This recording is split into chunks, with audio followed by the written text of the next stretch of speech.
If you're ready to make your gut health and digestion a top priority in 2025, check out this video because I'm going to take you through my top 25 things to do and not do that I've discovered the hard way over many years. What's up and welcome to the video. I'm Dr. Daniel Ricciardi, gut health expert, licensed pharmacist, fitness enthusiast, creator of SIBO shortcut and the gut health supplement bloat blocker. If you're dealing with bloating, gas, or just that feeling that your digestion's not where it should be, you are certainly not alone. I'm going to share 25 of my top gut health tips that will hopefully have you feeling better, have more energy, and get your digestion back on track. Let's dive in. Section number 1 is going to be things that you should be doing. This will be tips number 1 through 13. Number 1 is try to emphasize food quality over calories. Yes, calories do matter, but just because something's low calorie or 0 calorie doesn't necessarily mean that you should be consuming it. For example, diet sodas. Number 2 is trust your gut and your intuition. If you feel that something that you're doing, especially on a regular basis, is not agreeing with you, stop doing that. And on the other hand, if you notice something is helping, continue doing it or even do more of it. Number 3 is be patient and consistent with yourself. You may not be noticing a drastic difference in something right away. Things with gut health and digestion can take time. So even if it's taking months to get where you want to be, as long as you're making progress, keep doing what you're doing. Number 4, experimenting with fasting can be a really useful tool. When you give your body a little bit of a rest from digesting food, it can focus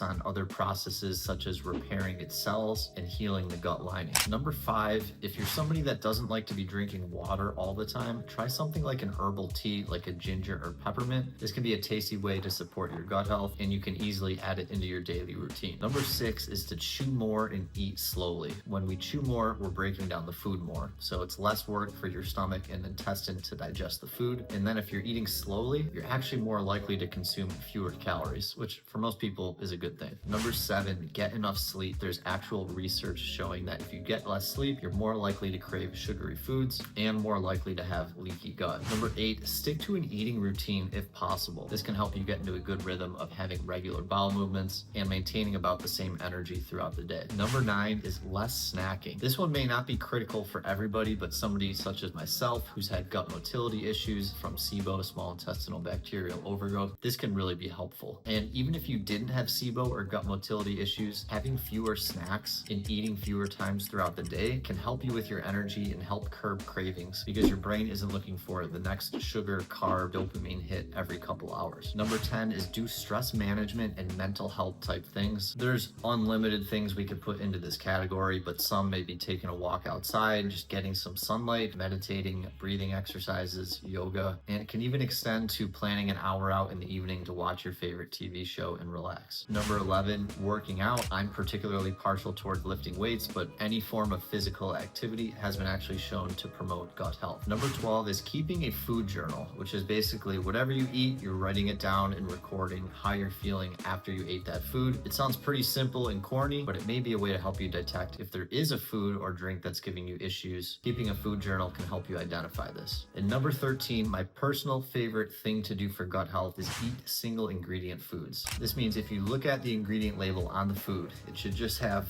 one thing listed, or better yet, not even have an ingredient label. Obviously, there's certain exceptions we can make, like if there's a little bit of salt added to it. To me, that still falls within the category, but the fewer ingredients, the better. Moving on now to section 2, this is things you should not do if you want to have better gut health, and this will be tips 14 through 25. Number 1, I hate to admit this, but regularly consuming alcohol. For a lot of people, this is just going to be an ongoing issue where your gut health isn't going to be really good. If you're somebody that can have a small to moderate amount of alcohol and you feel fine, that's wonderful. I'm not saying that alcohol should never be consumed ever. Number 15 is stop buying the things at the grocery store that you don't want to eat. It's easy to say no to something once at the grocery store than to think about it 200 times once you get home and wonder, sure, that bag of Doritos really sounds good to me right now. Number 16 is eating processed foods. This kind of is the opposite of eating single ingredient foods. Processed foods are typically less filling per calorie than whole foods. In general, they have fewer nutrients, and a lot of processed foods have ingredients in them such as natural flavors that's going to make you keep craving more and more of the food. Number 17 is eating while stressed out. Back when I worked in the pharmacy, I would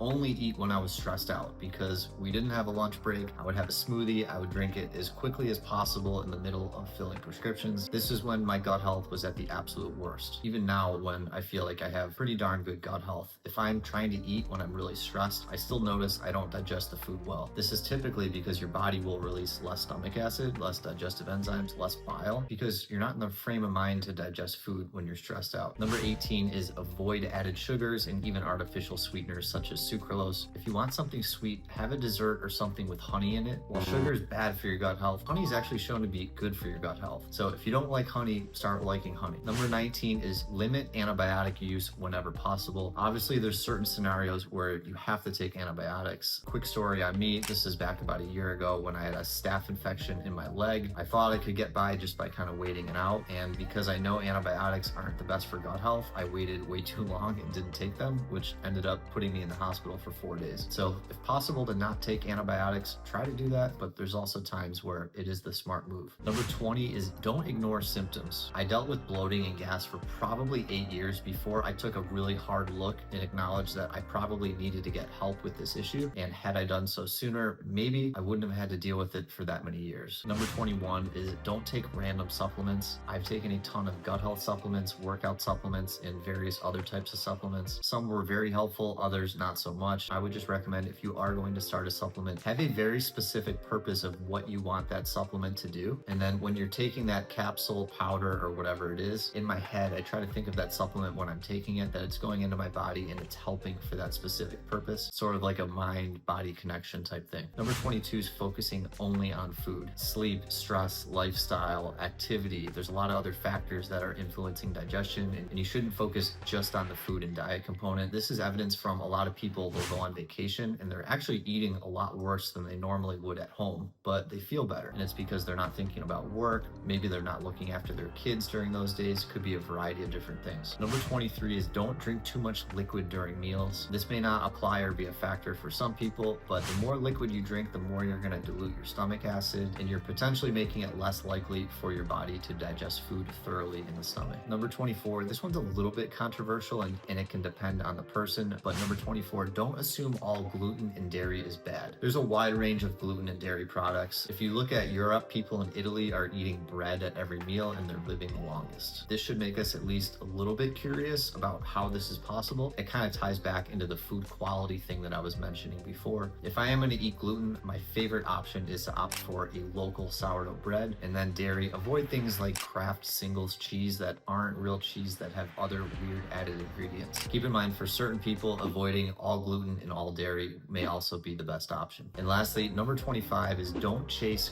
quick fixes. A fad diet or a challenge can be a really useful thing if you use it as a starting block and then continue it. You enjoy that diet and it's actually sustainable and somewhat easy for you to do. But otherwise, if you're just going to blast through some 2-week thing and expect that all your issues are going to be better, it's probably not a realistic expectation. There you have it. There's 25 things to do or not do if you want to support your gut health in 2025. If you enjoyed the video or found it helpful, please like and subscribe to my channel for more related content. In the comments section down below, please let me know which of these you agree or disagree with and what you'd like to add to the list. Thanks so much for watching, and I'll see you in the next video.